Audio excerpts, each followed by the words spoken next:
시청자 여러분 안녕하십니까. 굿모닝 인포머스 경제온풍 시작합니다. 최근 부동산 시장의 움직임이 심상치가 않습니다.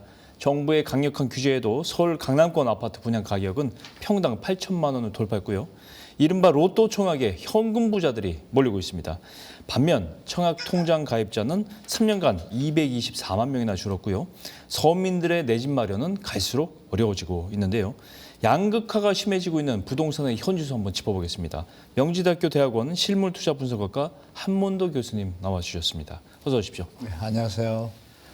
정말 뭐 규제를 해도 서울 네네. 아파트는 좀 말릴 수가 없는 가격 상승세가 벌어지고 있는데 지방은 그동안 많이 소외됐었는데 지방을 보면 2년 만에 아파트 가격이 그래도 상승세로 돌아섰다 이렇게 통계가 나왔어요. 이게 이제 주간 통계인데 예. 한 주 만에 지난 직전주 대비 예. 0.01% 올랐다 이렇게 돼 있는데 한 2년 만에 플러스를 보인 건데 뭐 이게 상승세로 봐도 무방한 건지 좀 그 의미가 좀 있을까요?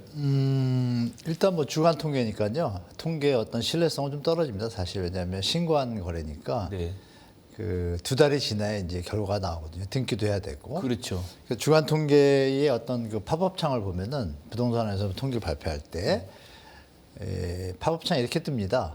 이 자료는 쉽게 말하면 믿을 수 없으니 참고용으로만 써라라고 되어 있습니다. 그리고 실제로 이제 월말 통계가 나오잖아요, 4주간. 예. 그건 많이 틀립니다. 그래서 일단 어떤 기사에 어떤 과장 광고라도 볼 수 있는데 제가 일단 시장을 보면은 지역마다 편차가 심합니다. 예, 그러니까 우리가 생각하실 게 서울도 25개구가 다 오르는 게 아니고 그렇죠. 8개구만 오르고 나머지 17개구는 사실 계속 횡보 중이거든요. 하락하거나. 그래서 지금 지방이 이제 0.01%, 1%도 아니고 0.1%도 아니고 0.01%의 의미는 52주를 계산한다고 해도 0.5%잖아요. 그렇죠.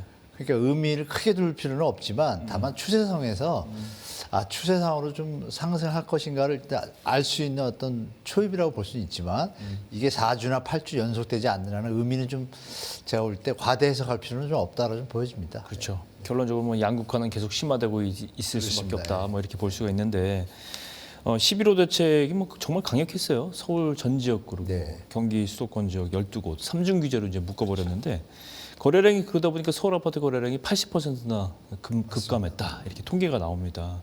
반면 이제 비소득권은 오히려 거래가 한 10% 정도 늘었다 이렇게 통계상으로 나옵니다. 지금 현재. 예, 맞습니다. 그렇죠. 극명히 대입인데 물론 규제가 없고 상대적으로 가격도 낮고 거래하기가 쉬우니까 이쪽으로 몰리는 건데 가격이 그래서 지방 비규제 지역은 좀 올랐는지 이게 좀 궁금합니다.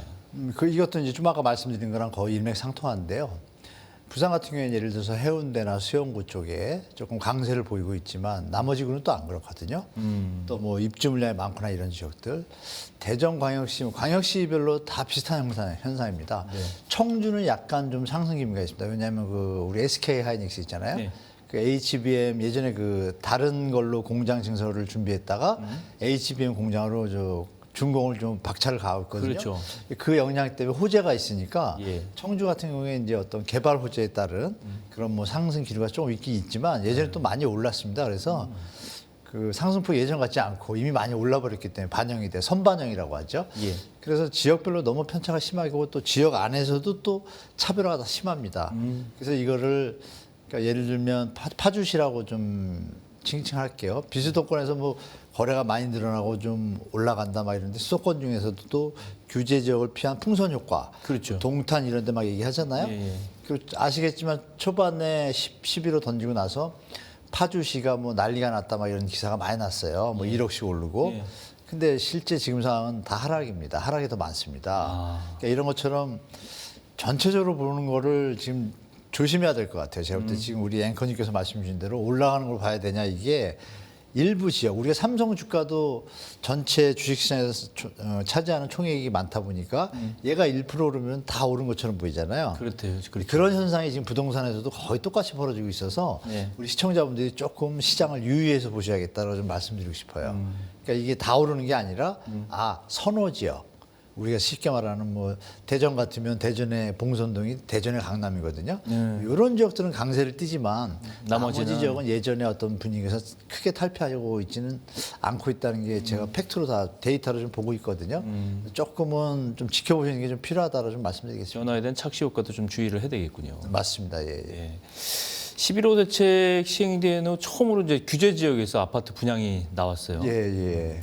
성남 분당구의 더샵 분당 TL1, 서울 서초구 반포의 레미안 트리니원 특별 공급 어제 이제 시작했죠. 반포 쪽은 규제 강화 이후 첫 분양이라서 의미가 좀 클 것 같은데 수도권 최고 핵심지에서 이게 딱 나오면 이 결과를 보면 뭔가 시금석이 또 되지 않을까 싶은데요. 근데 이거하고 좀 별도로 봐야 될 것 같습니다. 왜냐하면 이제 분양가 상한제가 적용된 지역이라서 시세하고 차이가 많습니다. 우리가 속칭 얘기하는 그 로또 청약의 어떤 대상이거든요. 맞아요. 시세랑 뭐 15, 20억 차이가 나니까 누구나 하고 싶어 하죠. 물론 이게 이제 현금이 좀 필요하지 않습니까? 대출이 좀 중재가 돼서. 그래서 결과가 좀 주목되는 건 사실이에요. 과연 현금을 가진 부자들이 많으실까? 저는 뭐 있다고 가정합니다. 왜냐하면 우리 1% 부자들만 해도 몇십만이기 때문에 맞아요. 서울에 뭐 최소한 한 15만 정도 있다고 보면 제가 볼 때 청약은 좀 성공적으로 나타날 것 같아요. 시세보다 싸니까. 그렇죠. 이런 점을 생각하시면 이걸 가지고 나머지 기존 주택 시장에 바로메타라고 보기에는 좀 어렵습니다. 그러니까 청약 시장은 분명히 또 내년에 또 입주 물량이 부족하잖아요, 서울이. 그렇죠. 그런 여러 가지 심리적 요인 때문에 청약 시장은 당분간 특히 분상제가 적용되는 지역들은 청약 열풍은 뭐 뜨거울 겁니다. 그렇죠. 내년 한 해 동안도. 예. 그게 뜨겁다고 해서 부동산 시장 전체가 뜨겁다고 오해하면 안 그렇진 되겠어요. 않죠. 그렇죠. 전혀 아니죠. 예. 특히 이제 반포 레미안 트리니원 방금 말씀드린 대로 그거는 이제 분양 가격이 8,400만 원이에요, 평균. 예. 와, 대단해요. 이게 지금 계속 올라가고 있어요. 8,400 기록을 계속 8,400 하면 되게 비싼 것 같은데 8,400 요새 강남에 조금 올라간 아파트들 국민평형 85제곱미터가 다 뭐 30억, 40억 하잖아요. 네네. 근데 지금 말씀하신 8천만 원 하면 24억이거든요. 이거 분양가를 기준으로 하면 제가 그렇다는 얘기인데 네네. 근데 분양가가 역대 최대를 찍은 건 거의 맞습니다. 맞기 때문에. 시세와 비교하면 뭐 낮죠, 당연히. 시세와 비교하면 낮죠, 당연히. 네, 시세보다 비교하면 낮지만 분양가의 상승폭을 보면 지금은 사실 건축비가 오르고 있지는 않거든요. 물론 요새 환율이 좀 움직여가지고 영향을 받는 것 같지만 예전에 또 많이 올랐던 것이 있어가지고 좀 조정받다가 이번에 건축비 약간 뭐 올라도 뭐 미미한 수준인데 분양가가 올라가는 이유는 이제 시세가 올라가다 보니까 택지 가격이 올라가서 그렇죠. 토지 가격이 올라갑니다. 사실 건축비는 크게 많이 안 올랐는데 그렇죠. 그게 이제 이번에 분양가에 반영돼서 7,500, 600에 하던 강남 일대의 분양가가 8,000대로 드디어 들어섰습니다. 그래서 방배동 지역은 다 한 7,600, 700선이거든요. 어이쿠. 근데 지금 여기 8,000이 지금 나왔잖아요. 반포에서 네. 이게 반포니까 조금 더 뭐 올리려는 어떤 뭐 자존심도 있는 것 같고 제가 볼 때 땅값의 어떤 반영이 조금 더 돼서 이렇게 나왔는데 이 가격이 비싸다고 할 수도 있고 또 적정하다고도 할 수 있는데 분양가 상한제가 적용된 게 이 가격이니까 예. 우리가 이걸 감안해서 보시면은 물가 상승분이랑 비교하면 그래도 심하게 비싸지는 않다라는 것도 좀 인정이 되는 부분이 좀 있습니다. 입지 때문에. 그렇죠. 네. 말씀하신 대로 인근 단지하고 비교하면 2, 30억 차이가 나기 때문에 이 그렇죠. 현금 부자들이 이거를 사면 당첨만 되면 30억 정도 로또를 맞는 거다. 네. 이렇게 되잖아요, 그죠? 바로 팔지 못하지만 바로 하여간 팔지 못하지만 계산상으로는 예, 거의 한 4년 로또, 4년 예. 정도 갖고 있어야 되잖아요, 이거. 그렇죠. 그렇죠. 이게 보니까 어제 이제 원밸리 같은 경우, 트리니원 같은 경우는 이제 분양을 했는데 특별 공급 분양 보니까 뭐 276가구에 뭐 특공을 하는데 86대 1, 2만 3천 명이 네. 몰렸어요. 네, 맞습니다. 2만 3천 명 이분들은 이제 이게 이 돈을 감당할 수 있다는 거잖아요. 그렇죠. 현금으로 대출 안 나오니까 이거는. 근데 자산 능력 있는 분들만 하는 거니까. 그러니까요. 대단 네, 부자가 우리나라에 많이 있지 않습니까? 이게 현금 가지신 분들이 이제 당첨이 되면 다시 또 돈을 30억 번다 이런 얘기네요, 결국. 바로 팔지는 않지만 계산상으로 이렇게 계산적으로 나오죠. 그렇게 되는 네, 거죠. 네. 반포뿐 아니에요. 이제 분당, 과천 같은 수도권 전역에서도 네, 이제 분양가 급등 현상이 나오고 있고, 말씀하신 대로 뭐 평당, 성남, 과천 같은 경우는 7천만 원 이상인 게 뭐 속속 네. 등장하고 있고, 강북권에서도 4천만 원대가 이제 나오면서 이게 뉴노멀 보통이 되는 거예요. 이제 이게 분양가가. 일단 우리가 저 미국이 양적 완화한 이후에 미국의 어떤 물가 상승이랑 비교해 보면 대한민국도 좀 많이 올랐잖아요, 물가가. 근데 그거보다 좀 M2를 이렇게 비교하잖아요, 우리가 통화량이랑. 통화량. 근데 제가 대충 계산해 보니까 평균적으로는 조금 오버슈팅 되어 있습니다. 분명한 거. 그래서 집값이. 거품이 좀 껴있다고 되는데 중요한 것은 이제 희소성이라 할까요, 상품에. 예. 그런 부분 때문에 이제 특히 뭐 강남 상구라든지 선호하는 지역들은 네.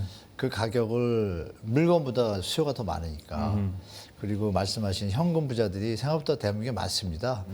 그런 부분들이 일단 시장에서는 조금 유지가 될 수 있다. 분양 시장에서는. 그러나 기존 시장은 말씀하신 대로 30억인데 막 60억 이러니까 그렇죠. 그건 좀 쫓아가기가 버겁거든요. 예. 이런 부분을 좀 면밀하게 보시고 청약 시장을 일단 우선적으로 공략하시고 기존 시장은 그거보다 좀 너무 업이 돼 있어요. 제가 볼 때. 그래서 조정할 가능성이 저는 있다고 보거든요. 사실.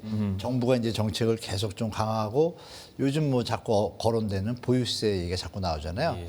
이게 뭐 선진국에 가는 방향이기 때문에 그런 거 중장기적으로 대처하시면서 시장에 접하시는 게 좀 현명할 것 같습니다. 그렇군요. 청약 통장 갖고 계신 분들은 이제 분양 시장을 계속 보고 있을 텐데 그렇죠. 분양가가 앞으로 계속 오를 것 같으면 지금이라도 빨리 사야 되는 거 아니냐 이렇게 해서 포모 현상이 나서 다른 사람 다 분양 받았는데 나만 못 받고 있다 뭐 이런 박탈감 상대적인 이런 것 때문에 분양가는 계속 오를 것인가 이게 이제 관건이거든요.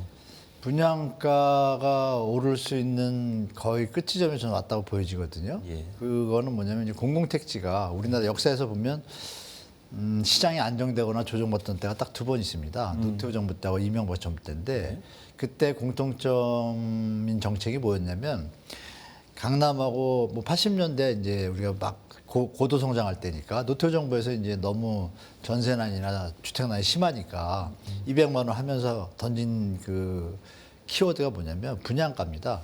그때 분당을 평당 150에서 200 사이에 분양하겠다고 공언을 해버렸어요. 아예 시세가 거의 반값인 거예요. 그러다 보니까 이게 이제 시장에 먹혀가지고 1년 지나서부터 시장이 안정돼가지고 입주되면서부터는 더 안정됐죠. 예. 그러면서 지금 같은 현상들이 없어졌는데 MB 때도 마찬가지입니다. 보금자리 주택도 강남 그 보금자리 주택에 일대 분양을 할 때 토지 임대부는 평당 800만 원. 예. 그리고 분양부는 1,200에 분양을 했고요. 뭐 고양 원능이나 하남 미사지구도 그때 보금자리로 분양하거든요. 네. 그때 거기 가격이 800에서 1,000입니다. 시세 다 반이었어요. 강남이 평당 2,500에서 3,000이던 시절이거든요. 예. 그러니까 소비자들이 어떤 상황이 되냐면 가만히 있어. 조금만 기다리면 내가 당첨될 기회가 있잖아요. 그렇죠. 근데 물량도 꽤 됩니다. 그러니까 시장이 일단 완전히 거래가 기존 시장이 죽었어요. 그러네요. 그게 이제 MB 때는 한 4, 5년 갔고 2014년 돼서 박근혜 정부가 다시 활성화 정책을 쓴 거고 노태우 때는 뭐 9년 동안 갔잖아요. IMF 전까지. 그렇죠. 그때가 우리나라가 저 펀더멘탈이 좋을 때였거든요. 집값이 안정되니까 활동이 좀 생산성 활동이 너무 이제 증가하기 시작하니까 국가가 좀 발전하는데 기여를 많이 했죠. 그 정책이. 그럼 이번 정부는 뭐냐면 문재인 정부 때 공공택지를 만들어 놨잖아요. 네. 근데 윤석열 정부 때는 PF 문제 때문에 이거를 함부로 막 공부를 못하는 좀 애로가 있었어요. 정부 입장에서. 근데 지금은 이제 그런 상황이 아니잖아요. 그러면 이제 이번에 이 공급 대책은 계속 던지고 있는데 분양 가격에 대해서는 한 번도 얘기를 안 했어요. 3번 대책 발표하면서. 근데 만약에 이번 정부에서도 도저히 안 되겠다 싶어서 분양가를 뭐 토지 조성 원가 반값 수준 나오거든요. 네네. 이거를 뭐 지금 서리풀 지역도 지금 핫한데 이쪽에 한 2만에서 2만 5천 세대를 뭐 반값에 하겠다 이렇게 하게 되면 두 번의 정책처럼 성공할 가능성이 있다. 이 얘기는 뭐냐면 우리의 인구 감소 시점과 좀 맞아 떨어지면서 연착륙 시장에 대한민국 부동산의 연착륙의 시발점이 될 수 있는 계기가 될 수 있거든요. 그러니까 정부가 어떻게 정책을 결정하느냐가 되게 중요할 것 같습니다. 제가. 그렇죠. 지금 굉장히 이대로 계속 간다면 정말 이게 불안감이라는 게 지금 이대로 그 양극화가 더 심해지고 분양가가 계속 오르고 이러면 네. 굉장히 문제가 심각해진다는 걸 국민들이 이제 걱정을 하지 않습니까? 그죠? 다 그러다 보니까 걱정하죠, 네. 걱정하면서도 내 집은 더 좋은 곳에 살고 싶다라는 이 빨리 서둘러지는 이제 조급함이 네. 생기는 거고 이러다 보니까 부동산 시장이 일부가 과열되고 있고 이렇게 악순환이 뭐 그런 게 이제 보통 전문가 박사님도 그렇지만은 이제 이게 이제 걱정의 공통점인데 맞습니다. 이걸 이제 풀어야 되는데 어쨌든 분양가는 계속 치솟는데 대출 규제는 강화되고 실소유자들의 이제 부담이 커지고 있는데 이 실소유자들의 부담을 해소하는 게 가장 관건인 것 같아요, 진짜. 그러니까 좀 아까 말씀드린 공공택지 이제 LH가 직접 시행하기로 결정했잖아요. 예. 그 물량들이 꽤 됩니다.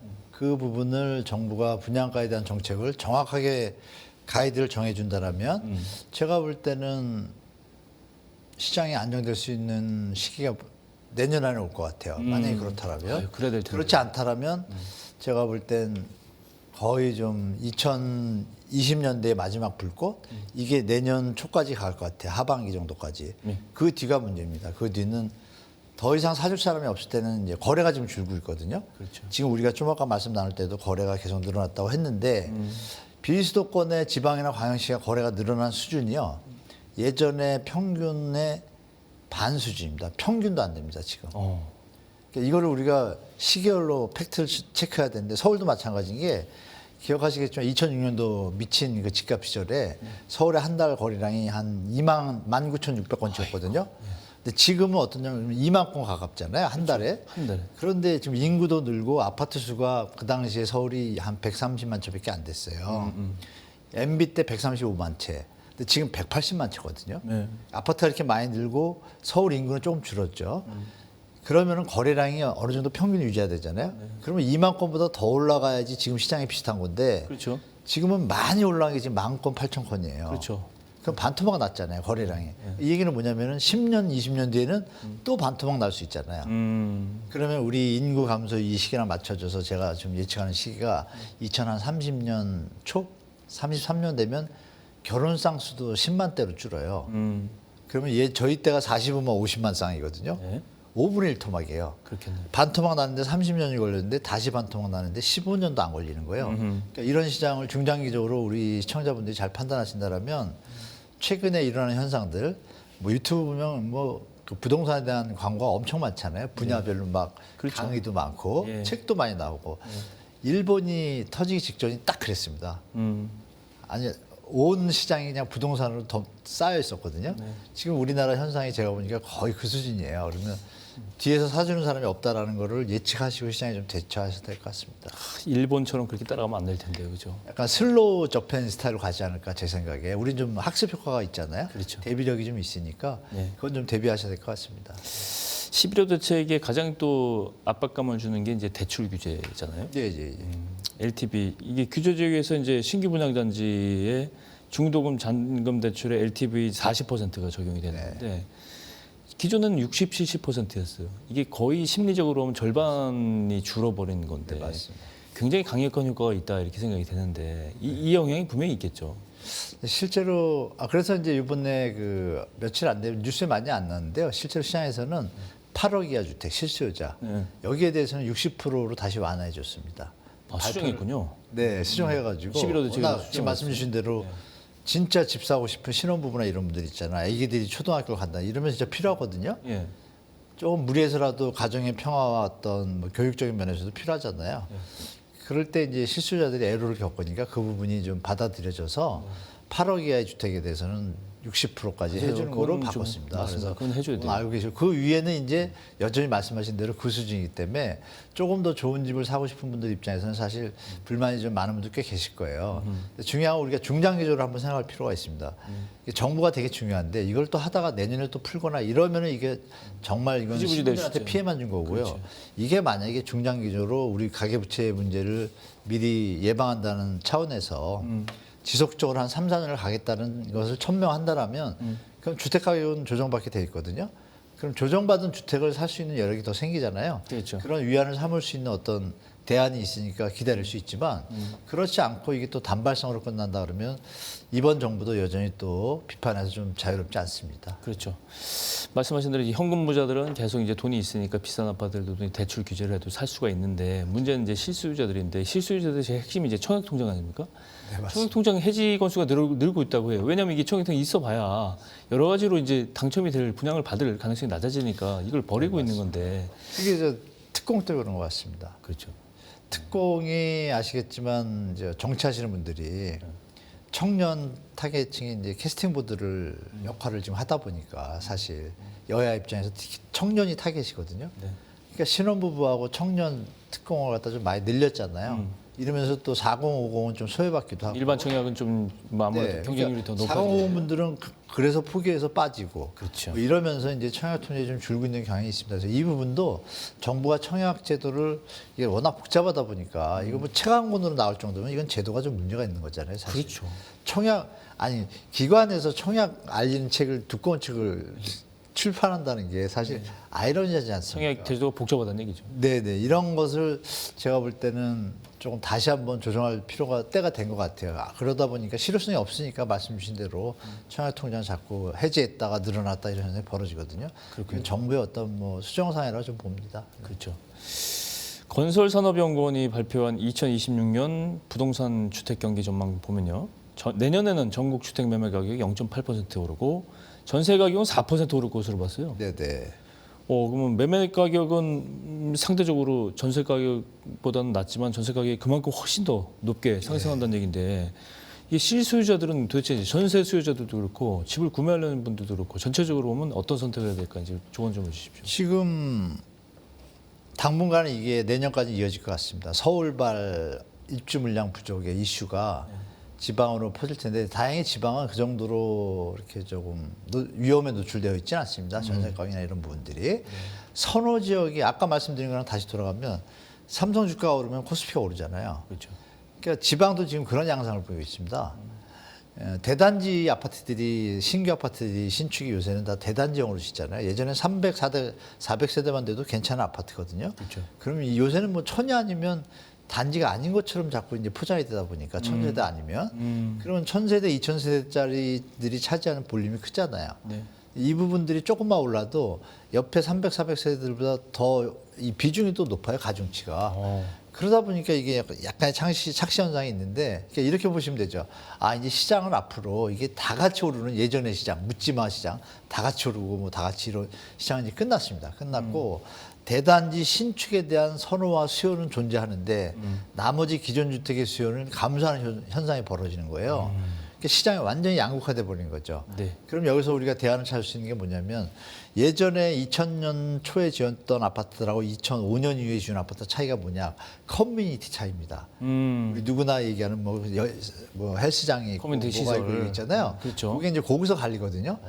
그러면 정부나 이제 공동체 안에서 아파트 단지 안에 500세대, 800세대짜리 예전 것도 많거든요. 그럼 재건축하기가 좀 버겁다 그러면 커뮤니티 시설을 확장하는 부분으로 갈 거야. 아마 주민 동의 받으면 가능하거든요. 그런 대안들이 존재한다고 가정을 하면 일반 수요자 입장에서 청약시장 외에 기존 시장은 너무 비싸니까 선호지역은 그러면 선호지역이 아닌 지역에서 대단지인데 입지가 괜찮아요. 근데 오래됐어. 그러면 그 아파트가 장충금이라고 그러죠. 장기수선 충당금도 충분하고 그렇죠. 아파트 내에서 커뮤니티를 개설하려는 움직임이 있는 아파트가 있으면 이거는 괜찮죠. 이런 대안 청약 먼저 하시고 요것도 좀 알아보시면 제가 볼 때 크게 뭐 이렇게 막 쫓아가다가 힘들지 않으시고 좀 대안들을 좀 찾을 수 있고 또 하나는 정부가 비활성화 아니야 비아파트 부분 있잖아요. 그렇죠. 이 부분에 대해서 아파트 수준의 어떤 주거 어떤 정책을 지금 준비를 하고 있거든요. 예. 이게 블록별로 우리 일기준도처럼 블록별 형태로 개발되는 게 가능하다 그러면 커뮤니티를 정부에서 지원할 수 있거든요. 그 블록에. 그러면은 다세대 다주택자들이 모여 있는 그 취약점 이런 것들을 정부가 좀 지원해서 커버를 해준다라면 제가 볼 때는 지금 연립 다세들이 좀 외면받고 있는데 그렇죠. 다시 활성화될 수 재활할 수 있는 어떤 기회도 되기 때문에 그런 정책도 한번 유심히 좀 관심 가지시면 좀 대안이 될 수 있을 것 같습니다. 예.